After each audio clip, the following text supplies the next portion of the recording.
Hi, everyone. What I thought I would do is give you some vocal directions and talk through Project 4 informational speech requirements and a couple of things that I have posted for you. So let's look at these speech requirements and discuss them briefly here. It'll be 7 to 9 minutes in length, and you're going to aim at 8 minutes. There were a few people who fell under time in the process speech. I have not been through the podcasts yet, but that's what I'll be working on while you are working on writing your speech. So falling under time is worse than going slightly over time.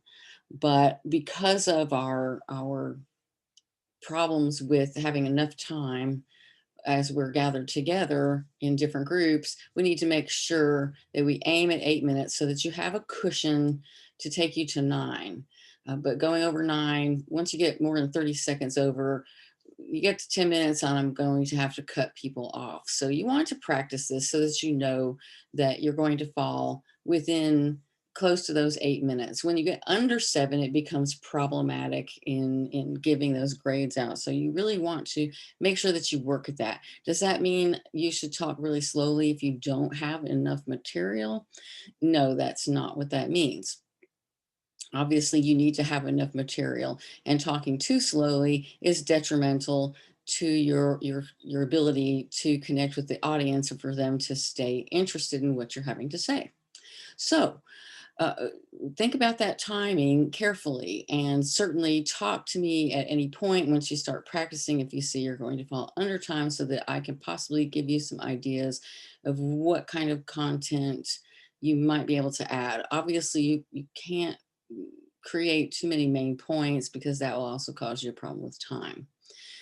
All right, so your topic choice, you're going to use a minimum of 3 main points, also called ideas, but those 3 main points that you use to preview the audience in the introduction. And then you go through those points one by one. And then you also recap those briefly, all right, in the conclusion. But you can have up to 5 main points. So, I'm going to come back to this idea when we move down the page in just a minute. So what I want you to think about is don't worry about how many main points you have as you do your research. First, you need to do the research, dig into that, find that information about the person that you're studying, and think about what take notes about what you find the most interesting. Now, you may be using a person you already know some about, or maybe you've done some work in another class. Maybe you've done a research paper, and certainly you can use information from a previous assignment, but you cannot uh, you have to be careful because you're converting this to a speech, and a speech is much different than something that is written for someone. Generally, you're writing this as if you're using only a live audience, and that live audience only gets to hear you once. Whereas if it is an essay, for example, people can go back and reread as many times as they would like to understand the points you're trying to make. So public speaking is much different, and especially when you're talking about live. Now, if you're talking about recorded, obviously people can back up and listen again. So, but this we're talking about with a live audience, we want to strive for clarity, right? And things that people can remember. 3 is considered to be the number that is easiest for people to remember. So having those 3 points and repeating that 3 times, preview, main points, review, is supposed to help an audience retain that information. So that's all I want to say about main points at this time. Number 2, reference requirements are staying the same as the podcast, and I went ahead and put that information down again. When you scroll down, you will see that. One important difference: you cannot use yourself as a source for this speech. Now, it's possible that you could use yourself, but only after you get those first 3 requirements done. It would be an extra thing you would use. Typically, you wouldn't do that with a speech topic such as this one. However, you may want to share how the research has impacted you personally, and that's fine to do. That's a good thing to do for the audience, but it's not to be counted as one of your main 3. All right. So, and the purpose of that actually is to make sure that you have enough depth in your speech. All right. If you don't do enough research, it won't have enough depth and you will not make it to 8 minutes. All right. You will use the APA format. I'm used to using both APA and MLA because MLA is used in theater, in literature, and other areas such as that, whereas the APA is used more in the social science, and I have a foot in both of those worlds. But just to keep things more streamlined for you, since you had to use APA in the last one, we're going to stick to that. And if you scroll down, you'll see that I have a link to some information, and I went ahead and linked those videos again for you too about citing sources in a speech down here. So those are there. I also have linked, let's see, okay, I might not have linked it yet, but hold on, let me look down here slowly and see if it's not showing up. So we've got citing sources. Um, okay, there it is. It's down at the bottom. So APA citation generator. All right, I'm going to switch views for just a moment, just so it won't confuse you that it looks slightly different than what you're used to looking at. So let me go ahead and enter your student preview. That looks more like what you're used to seeing. So I'll go back into course content in week 12, where we were. All right. Sorry to have to navigate that, but I think it might have thrown you off some looking at what I see. All right. So as you do your research, we'll go back to that idea. Uh, just do the research. Just read about the person, find out about the person. I have linked some things about the library. This video is our head librarian, and she discusses the library and its use in a short video. And here's the link to the library. So there are lots of sources available to you besides just being online. You may want to look at some journals, some biography information that you can find in articles that are in more materials that would use in education. So I would look at that and see what you could do with that information rather than just relying on looking just simply on the web. All right, so back to the speech requirements. So APA, you're going to cite those sources, so make sure you get familiar with that. I will see how you did in the podcast and give notes about that. Speaking of that too, I will give some notes for week 13 for next week. I am going to post some notes from this process speech, and then if I have all the podcast notes, some general notes for the class of things to do and not to do. Some of them are just simple ideas, such as when you deliver your speech, do not start your speech with the word so. There were several people that did that. I didn't warn you about it, but again, I will be looking for things like that. So you don't start with that. And with this final speech, I do not want you to state your name. I do not want you to you don't have to say thank you at the end. We're going to do this one more formally than we have been doing. So we're taking a step up each time. All right. And so those are some notes that I'll be supplying to you. All right. So if we go on down to your preparation outlines, again, we'll be following a format, and that's down below. I went ahead and gave that to you now, so you could be looking at it. It's similar to the process speech with some minor differences, but I did fix the template so that you could use it more interactively, a little bit easier. All right, so number 6, your topic choice. And there's 2 things I want you to do, and you can see that right here. Right.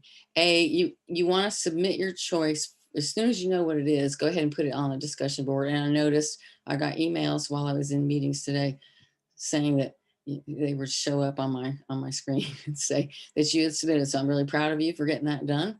So keep that up. Whoever hasn't submitted the topic yet, and some in the discussion board, because that's your claim on the topic. I don't want more than one person to do the same topic. So they have to all be different topics for each person in the class. So if you want to claim it, then I would go ahead and get that done. I mean, there's so many people to choose from. I don't think we're going to have a problem, but this will keep any issues from arising. So once you submit that on the discussion board, right, then you submit your topic choice and your draft of 3 to 5 main points. The question is, will you have to stick to those main points? Not necessarily, but I'm doing this so that you are slowly building your speech. What we don't want for anyone in the class to do is to try to get all of this work done in a very short space of time just before it's due. That is not going to help you. You will be much more nervous because of that. I understand sometimes some of us work better under that crunch of a deadline, but trust me, you need to do this way. It gives you more freedom with creativity. It gives you the ability to assure that you will feel confident and comfortable when you talk about your person of choice. It'll be much easier, and you have to spend enough time practicing to do a great job on it. So that's the reasoning behind this, is that you are building this and you're taking the proper amount of time to do so. So it's better to put enough reflection in it than it is to to or skip it, wait till the last minute, that kind of thing. All right. So you're going to submit those 3 to 5 main points. So you're choosing a person living in the range, right, of 1800 to 1930. Why did I choose this? Well, I will tell you one of the reasons and there's several reasons, and I won't go into all of those, but I certainly hope this will take you out of the current political climate, the COVID climate, so to speak, all of those things, so that we can look back in history and see what we can gain. What kind of insight can we get from looking at these people's lives and getting to know who they were and what that means to us today. That's an important um, skill, actually, to be able to look into history and see those lessons. And it's in a way, it's a way of being more objective, and you might even bring something from that past that will help you today, right? Okay, so and I wanted to narrow it in a way that I thought was doable, and so there's a few other things, but and I did hear from, and I noticed I had psychology on my first draft, and then it wasn't there, so I have put that back in, though certainly it overlaps. Some of these overlap with other ones, and that's okay. I just wanted to give you ideas, and many of you I know are choosing people who are in fields that are fields you're going into, or at least very related to the fields you're going into. So I did add psychology back in because I'm not sure when it disappeared on me, but I also because of one of our students, and I thank her for that. um, she the topic that she chose, so I wanted to add that in: criminal justice and related fields in that. And if you think of any other field, just definitely ask about it, because it's not like this is an all-inclusive um, list, right? And I'm not trying to exclude any area or field of interest. All right. So I mean, because another thing about this is that, if you look at this is the time of disenfranchised people, right, in different areas, and um, sometimes we may not have had access, or, for example, looking at women who, again, it was more prevalent than for women to be in the home and do their work there. I am not excluding that at all. So please be sure anything you can think of, it's open. I just need you to ask me about it. So, and I know that several of you and I figured this would happen because you needed more time. I felt like anyway. So I think that it's fine. So many of you have already told me that you were going to take the extension, and that's a good thing. So I wanted to get back to, sorry if I'm going too fast there. I went past it apparently. So yeah, let's see here. There's the fields. Okay. Well, okay. Why is it not there? This tells me things when I go into this view sometimes. Okay. Just reminders about the sources there. Those are, and the notable person living, citing sources. Okay. Let's see. And there's the speech preparation outline. And then I'm going to look at these questions in just a second too. Well, where did it go? This happens to me. I should not be on the Mac. That's been notorious and has a bad reputation right now in my house. So I don't know if that's okay, downloaded it. So we'll just open it. Okay, that's right. The PDF form is the only one that opens in the window. So I picked the wrong thing. All right, so here's the template. And what I want you to see here, right, is how, you are supposed to take out all of these everything in orange. Okay. So that means, and look at there's my spelling problem, right? I'll have to fix that one. And it's really more of a typo. So do what it says, write that there, so make sure you understand what you're supposed to write there. And again, that's not, this first part has not changed, but there were several people who completely left this off or they only did part of it. So make sure you do this. And this right here, central idea with 3 to 5 points in a single sentence. So you're not making a list here. All right, you're basically tying that central idea, and then you're saying in that central idea, I'm going to talk about this, this, and this. And again, you can go up to 5, but 3 is the magic number. All right, so you can see this, including the signpost, and some people did put down what their behavior would be. All right, one thing you want to make sure you're doing here is that you are, again, while it doesn't have everything you're going to say because you're speaking extemporaneously, this should all be incomplete sentences. Complete sentences. Okay, so make sure you do that. And also with this, here's the stair step model. And I was surprised to see that there were quite a few students who, I don't know the reasoning, but that's why I'll go over it now, who are not following this pattern, or they're following kind of a stair step, but they might be putting a lowercase a here instead of the uppercase a, right? And then some people were putting a lowercase Roman numeral here, and these are to be Arabic numbers. All right, so and again, you can go down as far as you need to. One can have an ABC if you want to. You can only have an A here, So I mean, you can have an A, B, C, D. Just remember to only have on there what you really need. The idea too, and then you're going to want to get this in a good shape. So that's why I want you to, it's due December 2nd. So I want to make sure that you work on this thoroughly. The more that you focus on this, and for this class, you don't have anything else to do but focus on this and review those chapters as you need to. That is your, right, and it's your main source. It's your manual, your guidebook. Go back in and look at anything you need to look at, right? And certainly ask me questions if you have something that doesn't quite fit any of the things that are talked about in the book or that we have talked about or I've given in feedback. So if something's not clear, then certainly ask about that. All right, so I'm going to minimize that, get me out of that. Let me move this around too so I can see what I'm doing. Okay, we'll go back here. And I'm going to exit this preview briefly and see if there is something that is not showing up for you. And I'll probably just stay here because it's just a little bit different in how it looks.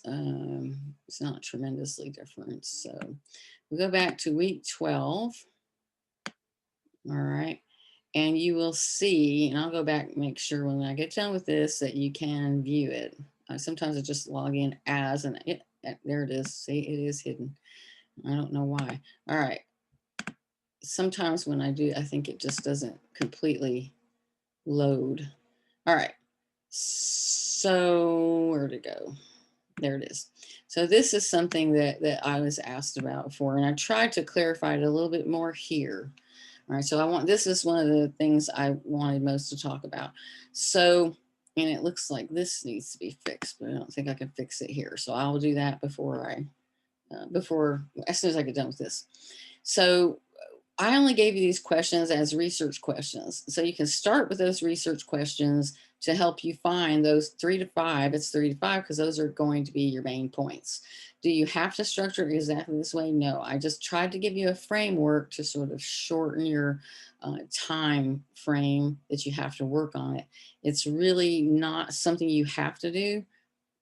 It's just something to help you organize information that you're gathering. All right. So if you're gathering all this information, you're writing down different things. You said, oh, you can say, look, all of these are the accomplishments, or look at all these events that happened. And maybe those events each time involved an accomplishment, and that's okay. I'm not trying to confuse you at all. I'm really just trying to give you some jump starts, right? That's it. You do not have to use those questions if you don't want to. You do have to have an organizational pattern, and these can help lead you to that.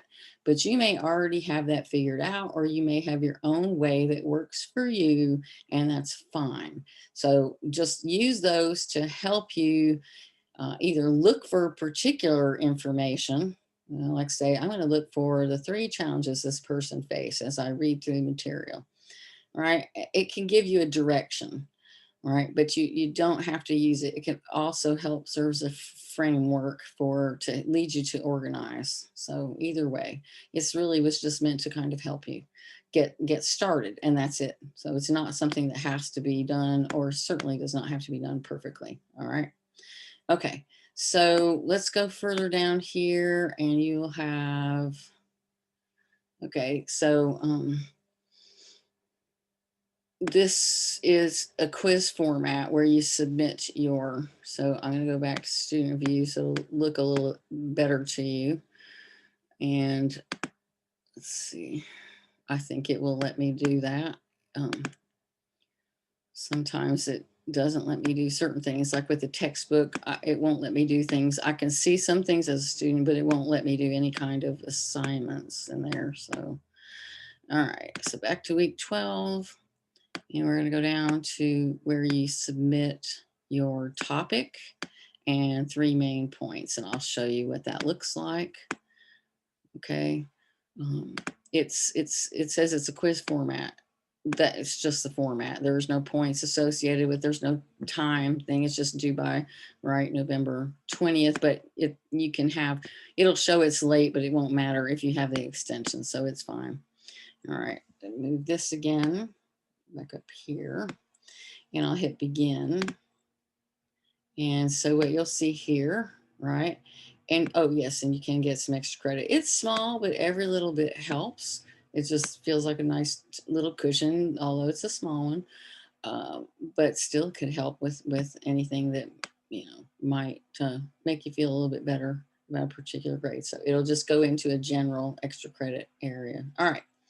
So the first thing you're going to do is you're going to put down in this space. It shouldn't take more than a sentence, really. So it's a single sentence. State the name of the person you've chosen and the years that they lived. So give the birth and death years there, and then here, and you want to give me your 3 to 5 main points. And again, because this is early on, yes, you can still change those main points. But what I do expect to see is you working at it. It's about the effort. It's about me seeing that you're working in that creative process, all right, and that you're not putting it off and that you are trying. It doesn't mean now changing your whole topic, that's a bit more difficult. So, because once you do that, I mean, there's tremendous risk in not getting your speech done. I mean, if you change your topic before Thanksgiving, like you submit one and then you change it, that's early enough. But once you get into the following week, you really do not need to be doing that. But certainly talk to me. I know there's been at least one case where it was better when someone changed it, but it's about when you change it. All right. So I'm not saying that you can't, but you do need to confer with me through email. And certainly I encourage you to talk on the phone with me if you need to. Sometimes a really just 2-minute conversation can help you feel so much better about what you're doing and instead of several emails that can be, and which is partly why I'm doing this, is to make sure that people are able to follow it. And sometimes it's hard to put everything just into the written word. Students, you have to read so much material that that makes it difficult. So, all right. So I don't know. I'm going to put this out there in just a few minutes, about 30. It should be there by 5 o'clock. So let me know by email if you'd like to talk about it or if you have questions that you're thinking about after listening to what I had to say. Just let me know. All right. And I will be talking to you soon. Thanks.